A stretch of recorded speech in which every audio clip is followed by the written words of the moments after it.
సచివాలయంలో తెలంగాణ తల్లి విగ్రహ ఆవిష్కరణ పనులు వేగవంతం చేశారు. తెలంగాణ తల్లి విగ్రహ ఏర్పాటు పనులను సీఎం రేవంత్ రెడ్డి పరిశీలించారు. డిప్యూటీ సీఎం భట్టి విక్రమార్కతో కలిసి పరిశీలించారు. సీఎం ఫౌంటైన్ పనులపై వివరాలు తెలుసుకున్నారు. ఈ నెల 9న తెలంగాణ తల్లి విగ్రహ ఆవిష్కరణ జరగనుంది.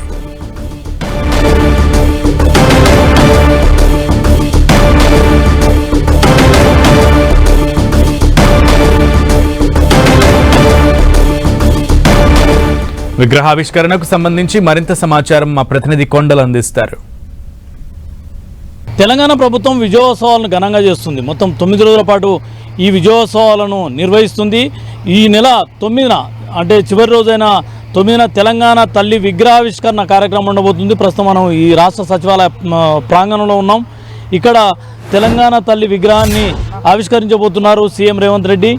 ఈ మొత్తం తెలంగాణ ప్రాంగణంలోనే తెలంగాణ ఒక ఆత్మగౌరవ ప్రతీకగా ఈ తెలంగాణ తల్లి విగ్రహాన్ని ఇక్కడ ఆవిష్కరిస్తున్నామని ప్రభుత్వం చెప్తుంది.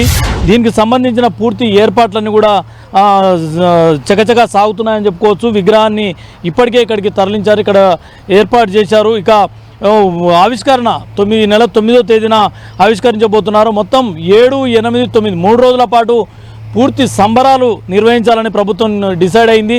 దీనికి సంబంధించి 3 రోజుల పాటు భారీ కార్యక్రమాలను ఇక్కడ ఇదే ప్లేస్లో ఏర్పాటు చేసింది. మొత్తం తెలంగాణ కళారూపాలు అనుకోండి, తెలంగాణ వంటకాలు అనుకోండి, తెలంగాణ సాంస్కృతిక సాంప్రదాయాలను ప్రతిబింబించే విధంగా ఇక్కడ మొత్తం 3 రోజుల పాటు కార్యక్రమాలు నిర్వహించబోతుంది. పెద్ద ఎత్తున ఒక పండుగ వాతావరణం తలపెట్టేలా ఈ 3 రోజుల సంబరాలను నిర్వహించేందుకు ప్రభుత్వం సిద్ధమైంది. దీనికి సంబంధించిన పనులన్నీ ముమ్మరంగా సాగుతున్నాయి. కొంత మార్పులు కూడా రాష్ట్ర సచివాలయంలో ఈ విగ్రహావిష్కరణ ఇక్కడ విగ్రహాన్ని ఏర్పాటు చేస్తున్న నేపథ్యంలో భారీ ఫౌంటైన్ను ఏర్పాటు చేసిన ప్రభుత్వం. ఈ ఫౌంటైన్కి సంబంధించిన పనులు వేగంగా జరుగుతున్నాయి. ఈ ఫౌంటైన్కు చివరన తెలంగాణ తల్లి విగ్రహం ఉండబోతుంది. చూపరులు ఎవరైనా విజిటర్స్ వచ్చేవారికి కూడా ఆహ్లాదకరమైన వాతావరణం ఏర్పాటు చేసే దిశగా ప్రభుత్వం ఇక్కడ అన్ని ఏర్పాట్లను చకచకా చేస్తున్న పరిస్థితి ఉంది. కొంత గేట్ను ఈశాన్యానికి గేట్ మార్చిన నేపథ్యంలో రోడ్డు పనులను కూడా వేగంగా పూర్తి చేస్తున్నారు. సమయం దగ్గర పడుతున్న కొద్దీ ఈ పనులన్నీ సాధ్యమైనంత తొందరగా పూర్తి చేసేందుకు అధికారులు ప్రయత్నాలు చేస్తున్నారు. సీఎం రేవంత్ రెడ్డి నేరుగా ఇక్కడికి వచ్చి ఈ విగ్రహానికి సంబంధించిన ఏర్పాట్లకు సంబంధించిన పనులను స్వయంగా పర్యవేక్షించి వెళ్ళడం జరిగింది. మొత్తం చూసుకుంటే ఈ నెల 8, 7, 8, 9 3 రోజుల పాటు తెలంగాణ సంబరాలు నిర్వహించేందుకు ప్రభుత్వం పెద్ద ఎత్తున ఏర్పాట్లు చేసింది.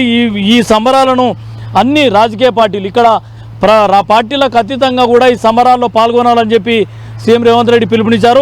ప్రతిపక్ష పార్టీల నేతలను కూడా స్వయంగా ప్రభుత్వం ఆహ్వానించబోతుంది. గత మాజీ సీఎం కేసీఆర్తో పాటు కేంద్ర మంత్రులు కిషన్ రెడ్డి, బండి సంజయ్లను కూడా ఆహ్వానించబోతున్నారు. అన్ని రాజకీయ పార్టీలను ఈ కార్యక్రమానికి ఆహ్వానించబోతున్నారు. తెలంగాణలో ఉన్న ప్రతి ఒక్క వ్యక్తి ఈ తెలంగాణ సంబరాల్లో పాల్గొనాలని చెప్పి ప్రభుత్వం భావిస్తుంది. దానికి అనుగుణంగానే ఏర్పాట్లు కూడా భారీ స్థాయిలో చేస్తుంది. ఇక తెలంగాణ విగ్రహానికి సంబంధించి గత ప్రభుత్వం తెలంగాణ విగ్రహాన్ని ఏర్పాటు చేసిన పరిస్థితి ఉంది. అయితే తెలంగాణ విగ్రహం, తెలంగాణ తల్లి విగ్రహం అన్నది తెలంగాణ ఆత్మగౌరవాన్ని, తెలంగాణ ప్రజలను, తెలంగాణ సాంస్కృతిక సంప్రదాయాలను ప్రతిబింబించే విధంగా లేదు అన్నది కాంగ్రెస్ గతంలోనూ చెప్పింది. దానికి అనుగుణంగానే ఇప్పుడు కొత్తగా తెలంగాణ తల్లి విగ్రహాన్ని ఏర్పాటు చేయబోతుంది. అయితే ఈ తెలంగాణ తల్లి విగ్రహ రూపురేఖలు ఎలా ఉంటాయన్నది ఇప్పుడు కొంత వివాదాస్పద చర్చ కూడా సాగుతున్న పరిస్థితి ఉంది.